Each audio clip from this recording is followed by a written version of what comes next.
Hello. അപ്പോഴേ ഇപ്പം പെരുന്നാളൊക്കെ കഴിഞ്ഞു പോകാനല്ലേ മിക്ക വീടുകളിലെ ഇറച്ചിപ്പൊതി ഫ്രിഡ്ജിൽ കയറ്റി വെച്ചിട്ടുണ്ടാവും. എന്നിട്ട് ഈ ബീഫ് കറി തന്നെ വെച്ചുകൊണ്ടിരിക്കേണ്ട ആവശ്യമില്ല കേട്ടോ. അതാ ഇതേപോലത്തെ ഒരു ഐറ്റം കൂടി ഉണ്ടാക്കിക്കോട്ടെ. അപ്പം എൻ്റെ അനിയത്തി വീട്ടിൽ നിന്ന് വന്നപ്പോൾ ഒരു ഇറച്ചിപ്പൊതിയായിട്ടാണ് കടയിലേക്ക് വന്നത്. വേറെ ഒന്നുമല്ല, എന്നോട് പറയണോ താൻ അന്ന് ഉണ്ടാക്കിയ പോലത്തെ ഒരു ബീഫ് എന്തായാലും എനിക്ക് ഉണ്ടാക്കി തരുമെന്ന് ചോദിച്ചിട്ടാ. അപ്പം എന്നാണ് കുറേ നാൾക്ക് മുമ്പ് അതിൻ്റെ ടേസ്റ്റ് ഇപ്പോൾ അവളുടെ വായന്ന് മാറിയിട്ടില്ല എന്നൊക്കെ പറഞ്ഞ് എന്നോടൊന്ന് പൊക്കി പറഞ്ഞ്. പിന്നെ ഞാനൊന്നും നോക്കില്ല, എന്നെയല്ലേ പൊക്കിയത്. പിന്നെ ഞാൻ വിട്ടുകൊടുക്കും. എന്നാൽ പിന്നെ ഞാൻ പറയാം ഉണ്ടാക്കി തരാടിയെന്നും പറഞ്ഞു. പിന്നില്ലേ ഈ ഒരു ബീഫ് എന്തായാലും വെക്കണതേ കൊച്ചിക്കാരാണ് കേട്ടോ. കൊച്ചിക്കാരെന്ന് പറഞ്ഞാൽ ക്രിസ്ത്യൻസുകൾ. അവരുടെ കല്യാണത്തിനൊക്കെ ഇല്ലേ തലേ ദിവസം ബീഫ് എന്തായാലും ഉണ്ടാവും. പിന്നെ എന്ത് പാർട്ടി സൽക്കാരങ്ങളുണ്ടെങ്കിലും തലേ ദിവസം ബീഫ് എന്തായാലും ഇല്ലാത്ത പരിപാടി ഇല്ല കേട്ടോ. അപ്പോൾ ഈ ഒരു ബീഫ് എന്തായാലും വെക്കാനായിട്ടേ ഞാൻ എൻ്റെ ബീഫൊക്കെ കഴുകി വൃത്തിയാക്കിയിട്ട് ഇതേപോലത്തെ കഷ്ണങ്ങളാക്കിയാണ് മുറിക്കേണ്ടത്. കുഞ്ഞു കുഞ്ഞു കഷ്ണങ്ങളായിട്ട് മുറിച്ചാലൊന്നും എന്തായാലും വെക്കാൻ പറ്റൂല കേട്ടോ. അതേപോലെ തന്നെ നെയ്യ് പാടില്ല, എല്ല് പാടില്ല എന്നൊക്കെ പറയണ കേട്ടിട്ടുണ്ട്. ആ ഒരു പാത ഞാനും പിന്തുടർന്ന് പോന്നിട്ടുണ്ട്. എന്നിട്ട് ഇതേപോലെ വലിയ പീസാക്കിയിട്ടൊക്കെ മുറിച്ചെടുത്ത് കഴുകി വൃത്തിയാക്കിയിട്ട് ഊറ്റപ്പാത്രത്തിൽ ഒട്ടും വെള്ളമില്ലാതെ ഊറ്റാനായിട്ട് വെച്ച് കൊടുത്തിട്ടുണ്ട്. പിന്നെ വിന്താലും ഒന്നും കുക്കറിൽ മിക്ക ആൾക്കാരും വെക്കാറില്ല. പിന്നെ എന്നെപ്പോലെ ഗ്യാസൊക്കെ ചിലവാക്കാതെ പിശുക്കിയായിട്ടുള്ള ആൾക്കാരൊക്കെ ഇല്ലേ കുക്കറിലൊക്കെ വിന്താൽ വെക്കൂട്ടാ. വേറെ ഒന്നുമില്ല, 2.5 മണിക്കൂറെങ്കിലും വേണം വിനാഗിരി ഇട്ട് ഈ ഒരു ബീഫ് വേവിച്ചെടുക്കാനായിട്ട്. അതിന് നല്ല എളുപ്പത്തിൽ നമുക്കിങ്ങനെ ഉണ്ടാക്കാമെന്ന് ഓർത്തിട്ട് ഞാൻ എന്ത് കുക്കറിലേക്ക് ബീഫ് ഇട്ടിട്ട് ഒരു 3 സവാളയും കൂടി അരിഞ്ഞതിട്ട് കൊടുത്തിട്ടുണ്ട്. ഞാനിപ്പോൾ എടുത്തേക്കണ 1.5 കിലോ ബീഫാണ് കേട്ടോ. ഇതിൻ്റെയൊക്കെ അളവ് കറക്റ്റ് ആയിരിക്കണം, അല്ലെങ്കിൽ വല്ല കുത്തല എന്തെങ്കിലുമൊക്കെ ഉണ്ടാകും. അപ്പോൾ ഇതിനായിട്ട് ഞാൻ ഇതേപോലത്തെ തവിയിലാണ് വിനാഗിരി ഒഴിച്ചു കൊടുത്തേക്കണത്. ഇനി നമുക്ക് കുറച്ച് ഉപ്പും കൂടി ഇട്ട് കൊടുക്കാം. അതിന് ശേഷം കൈകൊണ്ട് നന്നായിട്ടൊന്ന് തിരുമി യോജിപ്പിച്ചെടുക്കാം. സാധാരണ നമ്മൾ കറിച്ചട്ടിയിൽ വിറകടുപ്പിലാണ് ഈ ബീഫ് എന്തായാലും വെക്കണത്. പക്ഷേ നമ്മൾക്കൊക്കെ അതിനുള്ള സൗകര്യമില്ല. പിന്നെ 2.5 മണിക്കൂറോളം ഇത്രയും കട്ടിയുള്ള ബീഫ് കറിച്ചട്ടിയിൽ വിനാഗിരിയിൽ മാത്രം വെള്ളം ഒഴിക്കാതെ വേവിച്ചെടുക്കാനെന്ന് വെച്ചാൽ കുറേ നേരം പിടിക്കും. അതേപോലെ കുറേ ഗ്യാസും നമുക്ക് ചിലവാകും. ഞാൻ നോക്കിയിട്ട് ഈ ഒരു ഇതിൽ ചെയ്യണമെങ്കിൽ നമുക്ക് എളുപ്പത്തിൽ ഉണ്ടാക്കാനും പറ്റും. അതേപോലത്തെ ടേസ്റ്റ് തന്നെ ആയിരിക്കും ഞാൻ നോക്കിയിട്ട് ഇപ്പം ഞാൻ ഉണ്ടാക്കിയ ഒരു ബീഫ് എന്തായാലും. ഇനി ഇത് മൂടി വെച്ചിട്ട് നമ്മളൊരു 2 വിസിലാണ് കേൾപ്പിക്കേണ്ടത്. 2 പിടിച്ച് 2 മതി. ആദ്യം വിസിൽ കേൾപ്പിച്ചിട്ട് ബീഫ് ഭയങ്കരമായിട്ട് വെന്തോവും. നമ്മുടെ ഈ ഒരു ബീഫ് എന്തായാലും കടിച്ച് പറിച്ച് തിന്നാൻ പറ്റിയ ഒരു വിന്താലും ആയിരിക്കണം. അപ്പോൾ അതുകൊണ്ടിട്ടാണ് 2 വിസിൽ കേൾപ്പിക്കേണ്ടത്. ഇനി മിക്സർ ജാറിലേക്ക് 1/2 ടേബിൾ സ്പൂൺ കടുകും 1 തുടം വെളുത്തുള്ളിയും കൂടി നന്നാക്കിയത് ഇട്ട് കൊടുത്തിട്ടുണ്ട്. ഇനി ഒരു 4 ഏലക്ക ഇട്ട് കൊടുത്തിട്ടുണ്ട്. അതോടൊപ്പം തന്നെ 1 ടേബിൾ സ്പൂൺ പെരിഞ്ജീരകവും കൂടി ചേർത്ത് കൊടുത്തിട്ടുണ്ട്. ഇനി ഇതിലേക്ക് ഒരു വലിയ പീസ് പട്ടയണ്ട, അതൊരു ചെറിയതാക്കിയിട്ട് അതും കൂടി ഇട്ട് കൊടുത്തിട്ടുണ്ട്. ഇനി ഒരു 3 ഗ്രാമ്പും കൂടി ചേർത്ത് കൊടുത്തിട്ടുണ്ട്. ഇനി വേണ്ടത് 1 ടേബിൾ സ്പൂൺ കുരുമുളക് പൊടിയാണ്. കുരുമുളകോ എന്ത് വേണമെങ്കിലും ചേർത്ത് കൊടുക്കാം. ഇനി നമുക്കിതിലേക്ക് മുരിങ്ങത്തൊലിയാണ് ഇതേപോലെ ഒരു പീസും കൂടി ഇട്ട് കൊടുക്കുന്നുണ്ട്. മുരിങ്ങത്തൊലി എന്ന് വെച്ചാൽ നമ്മൾ വിന്താലുവിൽ ചേർത്തിട്ടുണ്ടെങ്കിൽ ദഹനത്തിന് നല്ലതാണ്. ചില ആൾക്കാർക്ക് വിന്താലൊക്കെ കഴിക്കാത്ത ഒരു ഭക്ഷണം ആയിരിക്കുമല്ലോ, കഴിച്ചിട്ടുണ്ടെങ്കിൽ ദഹിക്കാനായിട്ടൊക്കെ എളുപ്പം പറ്റൂല. അപ്പം അതിന് വേണ്ടിയിട്ടാണ് മുരിങ്ങത്തൊലി ചേർത്ത് കൊടുക്കുന്നത്. 2 ടേബിൾ സ്പൂണോളം നമ്മൾ വിനാഗിരിയും കൂടി ചേർത്തിട്ടാണ് ഈ ഒരു മസാല പേസ്റ്റ് രൂപത്തിൽ അടിച്ചെടുത്തത്. അപ്പോൾ അതൊക്കെ അവിടെ ഇരിക്കട്ടെ. ഇനി നമുക്ക് കുക്കറൊക്കെ തുറന്ന് എന്തായി അവസ്ഥയെന്നൊക്കെ നോക്കാം. നോക്കുമ്പോഴെന്താണ് ബീഫൊക്കെ കല്ല് പോലെയൊക്കെ കിടക്കണ്ട കേട്ടോ. ഇതേപോലെ മതി. വെന്ത് പോയാൽ പാടാണ്, വിന്താലും ആകൂല, വേറെ എന്തെങ്കിലുമൊക്കെ കറിയാകും. അപ്പോൾ അധികം വേകാനും പാടില്ല. ഇനി നമുക്ക് ചട്ടി കിടന്നിട്ട് വേണം ഈ ഒരു വിന്താൽ വേകേണ്ടത്. ഇനി മൺചട്ടിയാണ് നമുക്ക് ഈ വിന്താൽ വെക്കാനായിട്ട് വേണ്ട കേട്ടോ. ആവശ്യത്തിനുള്ള വെളിച്ചെണ്ണ ഒഴിച്ചിട്ടുണ്ട്.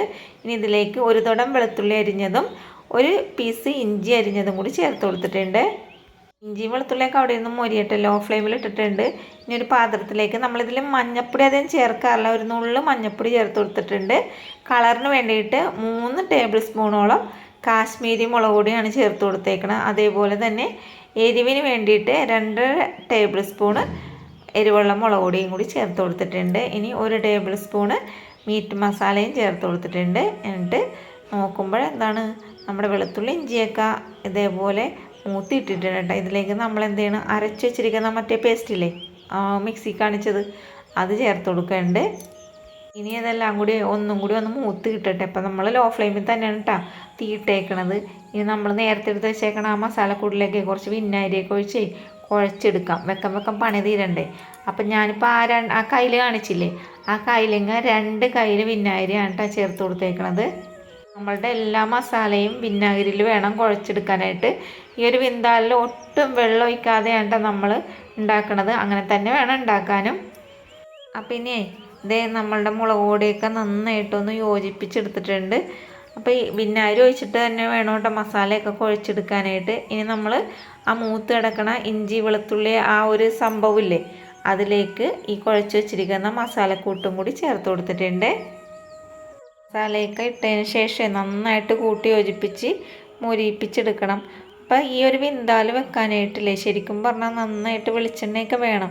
പക്ഷെ ഒന്നാമത്തെ കാര്യം ഈ ഒരു വെളിച്ചെണ്ണക്കൊക്കെ ഈ തീ പിടിച്ച വില ചെയ്തുകൊണ്ടിട്ടേ ഒരു കാര്യവും നടക്കണില്ല. എണ്ണയൊക്കെ കൂട്ടി ഉണ്ടാക്കാനും പിന്നെ അതുപോലെ കൊളസ്ട്രോളൊക്കെ ആണല്ലോ.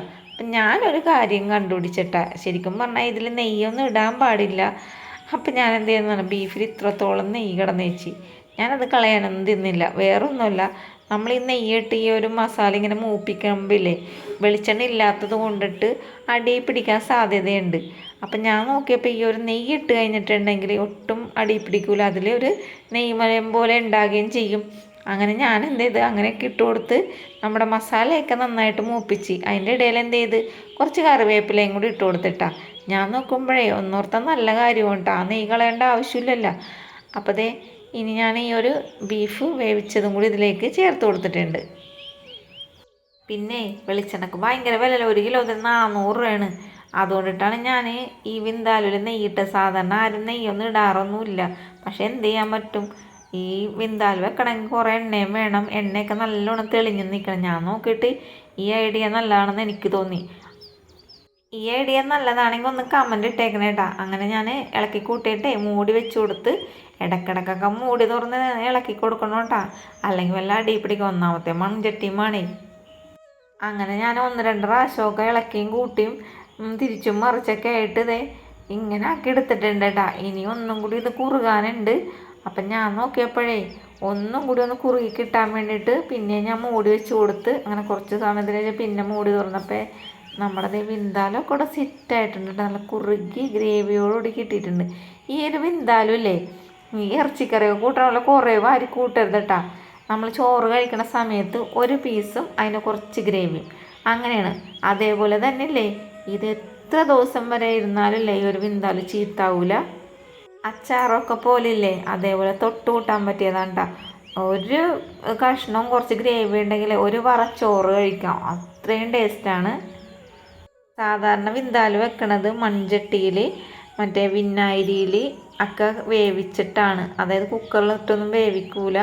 അങ്ങനെയാണ് വിന്താൽ വെക്കാറ്. പക്ഷേ അങ്ങനെ വെക്കുമ്പോൾ ഒരു 2.5-3 മണിക്കൂറോളം നമുക്ക് ബീഫ് വേകാനായിട്ട് വേണം. അപ്പം ഞാൻ നോക്കിയിട്ട് ഇങ്ങനെ കുക്കറിലാവുമ്പോൾ എളുപ്പത്തിൽ ഉണ്ടാക്കാനും പറ്റും. സാധാരണ അങ്ങനെ ഉണ്ടാക്കണ ആ ടേസ്റ്റ് തന്നെ ഉണ്ട് എനിക്ക് ഫീൽ ചെയ്തത്. അപ്പം നമ്മുടെ ഒരു ബീഫ് വിന്താലുവിൻ്റെ വീഡിയോ ഇഷ്ടപ്പെട്ടിട്ടുണ്ടെങ്കിൽ നിങ്ങളിങ്ങനെ ഉണ്ടാക്കിയിട്ടുണ്ടോ എന്നൊക്കെ എന്നോട് കമൻറ്റ് ചെയ്യാൻ മറക്കരുത്. അതേപോലെ തന്നെ മറ്റുള്ളവർക്കൊന്ന് ഷെയർ ചെയ്യാനും ചാനൽ സപ്പോർട്ട് ചെയ്യാനും ലൈക്ക് ചെയ്യാനും മറക്കരുത് കേട്ടോ.